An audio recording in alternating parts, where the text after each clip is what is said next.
On July 10th, we celebrate Saint Veronica Giuliani, a Capuchin abbess from Italy, whose life was marked by extraordinary devotion to Christ. From her youth she longed to give herself completely to God, and in her religious life she experienced mystical visions and bore the stigmata for more than 50 years. Her writings, spanning thousands of pages, reveal a soul deeply united with the passion of Christ and filled with love for the Eucharist.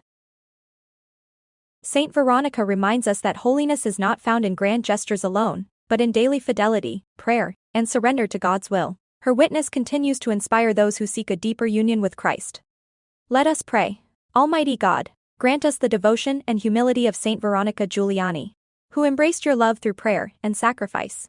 Help us to grow closer to you each day with hearts open to your will. Amen.